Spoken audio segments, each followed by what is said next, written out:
So, after some uh, small break, here we are again, uh, where we'll be going over some of the uh, questions that were raised during the time that you completed your lab 5, which was on the Fourier transform. So let's just get right into it. I think there were some important questions, some nice questions that were raised by some of you. And I want to take a moment in addressing those questions because I think it is those questions which actually motivate the further understanding, and they actually allow us to kind of dig deeper into what is going on. So let us jump right into those questions and then I'll try to answer them. Um, Maybe this uh, will take us some time to address all these questions, but I think you will be benefited by this. So let's do this. So one question that came up by one of the students was that um, the Fourier transform of a cosine or a sine function, as we have seen in one of the examples earlier, uh, has a negative frequency component. Uh, but how can the frequency be negative? That is the question that came up. So I thought it's a nice question. You know, if you consider the frequency as the number of cycles per second or revolutions per second, then yes, it is an obvious question to have that how can the number of revolutions be negative? Uh, but actually, a mathematical definition of frequency that you may have studied earlier is that it is the time derivative of the phase. Uh, and if you divide it by 2 pi, then it becomes frequency in hertz. If you do not divide it by 2 pi, then it is just the angular frequency. And now, when we consider frequency as essentially the derivative or the slope of the phase function, then you can see that the slope can either be positive or negative. There is nothing that prevents the slope of the phase to be always positive. Uh, More fundamentally, this relates to the difference between the concept of distance and displacement that I'm sure you would have studied in your physics courses. One of them is a vector quantity, the other is a scalar quantity. Uh, so, for example, distance does not have any sign attached to it, but displacement can be positive or negative. So in same way, the phase can be thought of as the angular displacement, and the phase is indeed a quantity with a sign. The phase can be positive or it can be negative, and so therefore, when we take the derivative of phase, it can have both positive and negative values, and so that is the reason why we are having a frequency component at minus negative valued frequency. Uh, and so, give an example of this. If you consider a complex exponential, remember we have to think of a complex exponential as a wheel rotating. And we will be conceptualizing the complex exponential phasor as a dot. Maybe the wheel is colored in black and there is a white colored dot that we have painted on that wheel. And when that wheel starts rotating, the motion of that white dot can be mathematically described as a complex exponential phasor, especially if you consider that the radius of the wheel is 1 unit. Now, obviously, the wheel can rotate either clockwise or the counterclockwise. Whenever it is rotating anti-clockwise, uh, then we give the phase a positive sign. And whenever it is rotating counterclockwise, we give the phase a negative sign. And so now when you take derivative of this, you will see that the frequency does indeed become negative value whenever the phase is rotating in the clockwise direction.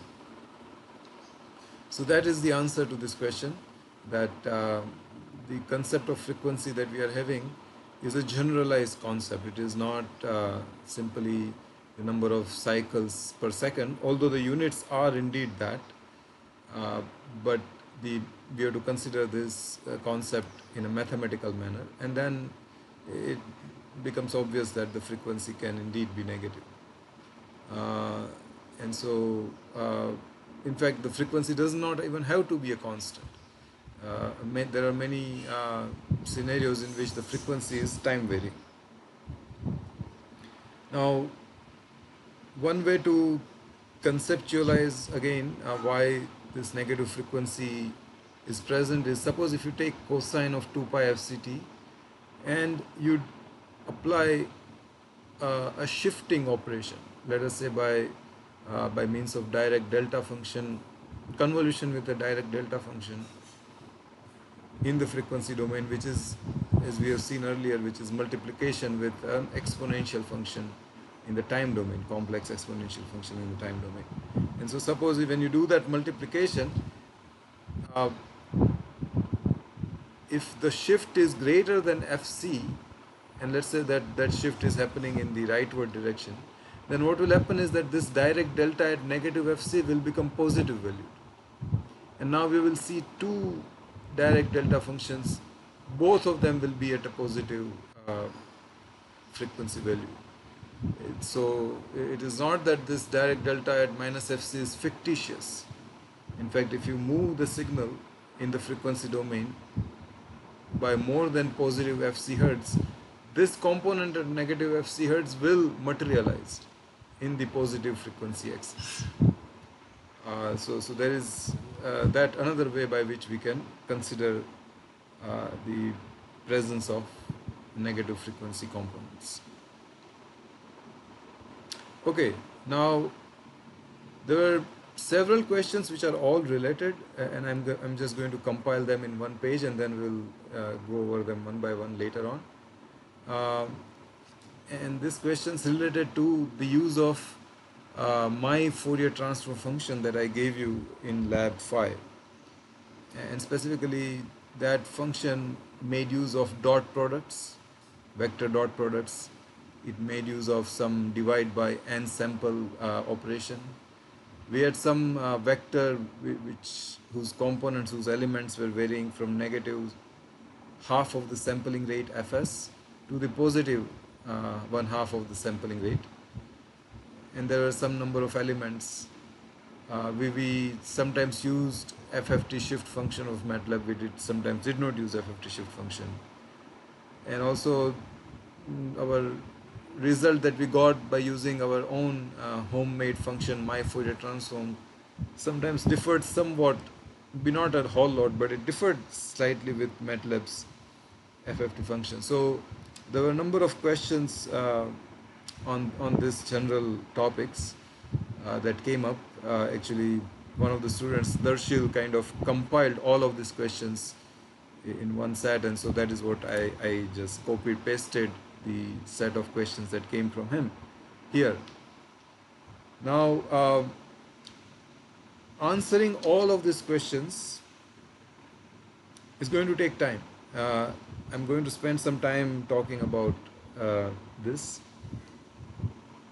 and more than me taking some time, I think it is going to take some effort on your side to come to grips with what I'm going to tell you. But I highly encourage you to spend some time and make sure that you are able to understand the content of the technical content that I'm going to give to you next. It's going to lead us to something which is very elegant in my opinion.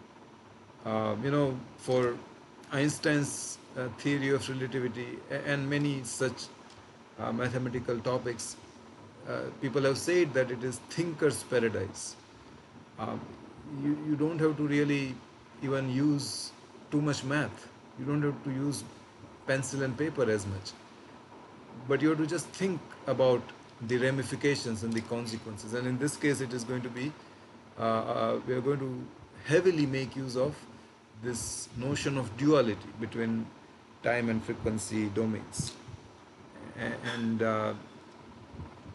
but you will have to think about it yourself. Although I'm going to lead you towards that, uh, until and unless you yourself start proactively thinking about the topic that I'm going to describe next, you will not be able to fully understand uh, what I'm going to now present to you. Now, the other thing that I want to mention is that this is the same presentation that you have seen earlier, over for which we have multiple videos. Um, I took part of the presentation, specifically the one related to this Fourier series, and I have expanded that uh, those slides. Now, one thing that I noticed when I started expanding those slides was that there were a number of typos. Uh, Now, some of those typos were unintentional, some of them may or may not have been entirely unintentional. Uh, Similar to this one here, uh, why my Fourier transform output was differing from FFT. I will leave it up to you to guess whether the mistake in my Fourier transform was unintentional or intentional. But the good thing is that it showed to me that you have been paying attention, and you have shown that uh, you were curious as to why FFT and my Fourier transform were not matching exactly.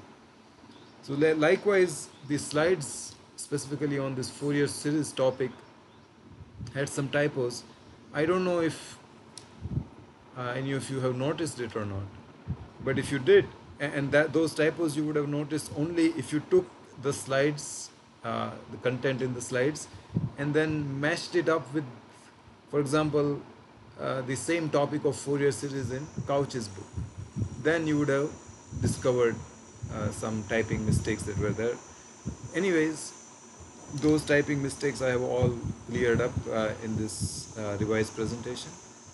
And now we will just go over them and we'll start answering these questions one by one. Okay, so let us do that. So I'll jump to the first slide of the Fourier series topic, and initially we will just revise or refresh our concept that we have studied earlier, that whenever you have periodicity in one domain, it always implies sampling in the other domain. In the case of Fourier series specifically, we are considering periodic time domain signals. And there are many such examples of periodic time domain signals. You can have a rectangular pulses which are periodic in nature. You can have triangular pulses which are periodic in nature. You can have many other varieties of signal that are all periodic in nature in the time domain, with a period of t0 seconds, t0 seconds, or what we call as the fundamental frequency or the base frequency, which is called f0, which is 1 over t0. Whenever you see periodicity in time domain, you have to immediately think of the signal having discretized frequency in the frequency domain. And specifically, those discrete frequencies are all going to be multiple of f0, integer multiple of f0. And the signal cannot have any frequency content other than at this integer of f0 locations, multiple integer multiple of f0 locations. And we have seen why that is the case.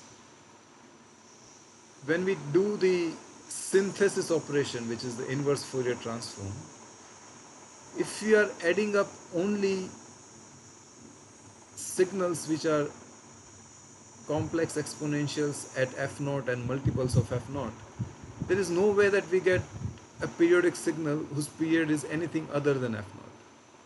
It is simply not possible, because all that we are doing is adding up signals, all of whose periods is f0, or whose period is t0 seconds.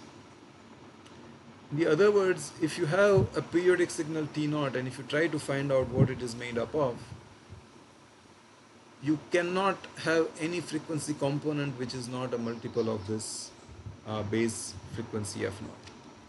So that is the reason why sampling in the periodicity in the time domain leads to this sampling in the frequency domain.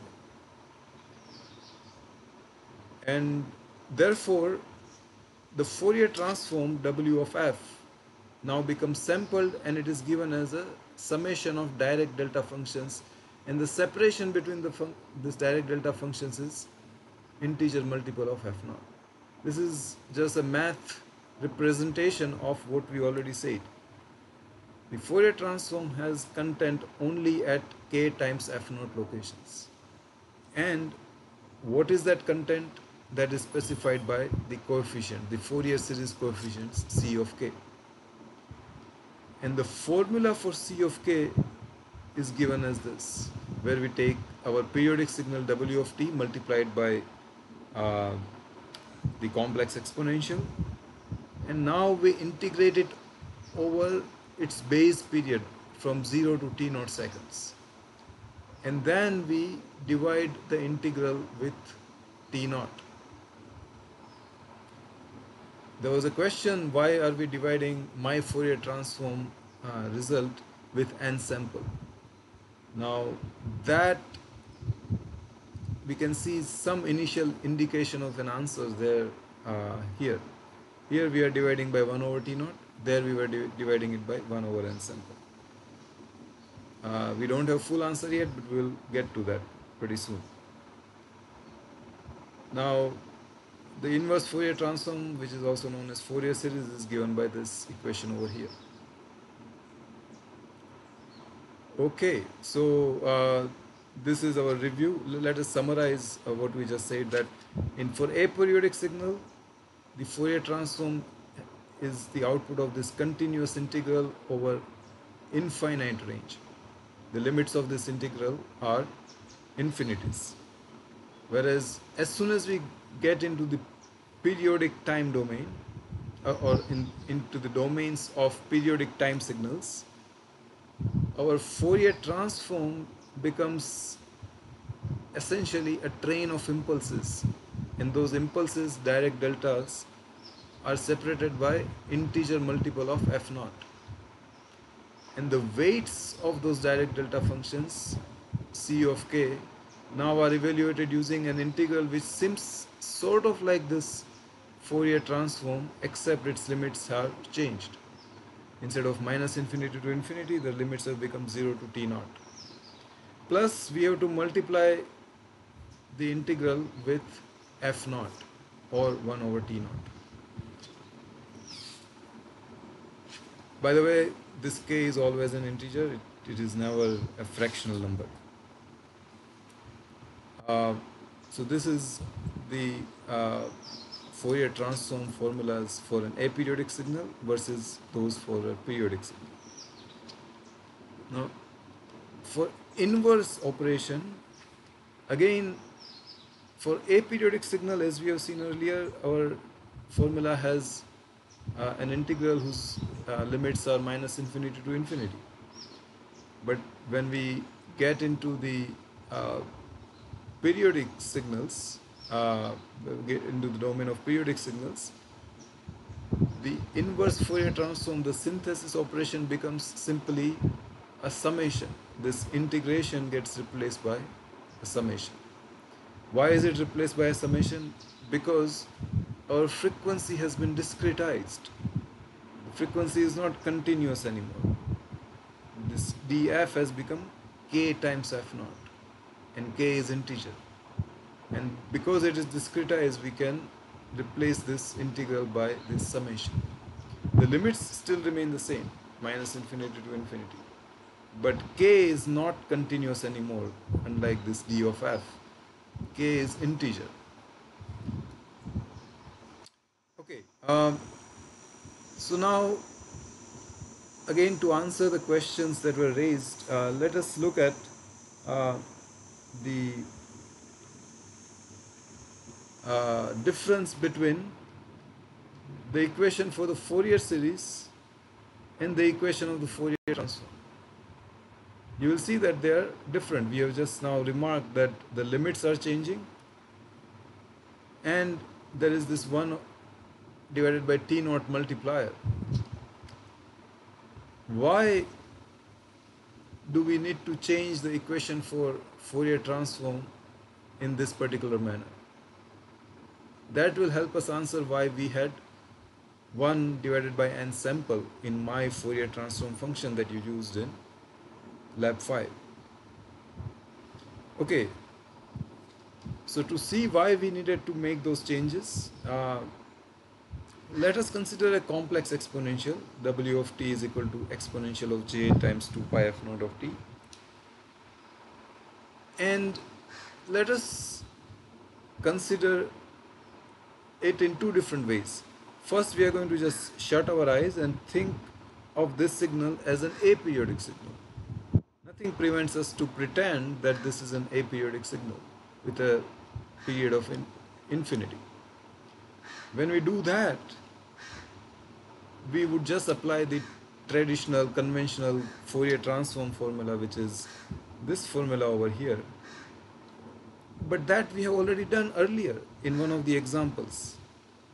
And we have seen that when we do that, the answer that we get is a direct delta function located at f naught. You can go back to our earlier slides and you will see that we have evaluated the Fourier transform of W of t. And it turned out to be like this. Now, next what we are going to do is we are going to now say that no, actually, we don't need to apply Fourier transform formula here, because this is actually a periodic signal whose period is 1 over f naught seconds. And so why can't we just use this formula here? And so when we do that, what we realize is that C of k turns out to be 1 when k is equal to 1, and otherwise it is 0. But that is what we have to get, because otherwise, you see, this equation will be incorrect. This equation, W of t is infinite summation over k of C of k exp j 2 pi f naught times kt, becomes identical to direct delta function f minus f naught. Specifically, I would even say this particular equation here, W of f, becomes identical to the answer that we got by applying the Fourier transform. That happens only if C of k is 1 for k equal to 1, and otherwise it is 0. You will see that here. Compare this equation here with this answer that we got. Both of them match only when C of k is 1 for k equal to 1, and otherwise C of k is 0. But that happens here, and this you can just use a very quick pencil and paper verification. We can get C of k equal to 1 when k is equal to 1 only if we use this limits of integration and we divide the integral output by 1 over t naught, multiply by 1 over t naught. So that is the reason why our formula for Fourier series coefficient is different from the equation of the Fourier transform. Now you will say that, okay, fine, we kind of get what you are saying, maybe not fully get it.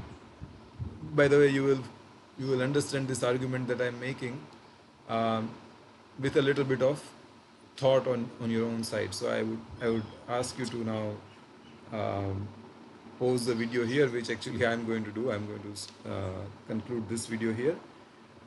Before you start the next video, just go over what I have just now mentioned and come to grips with it.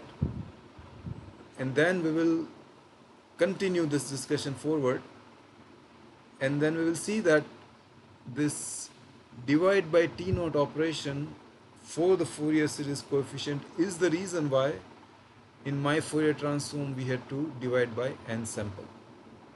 So we will get to that in our next video.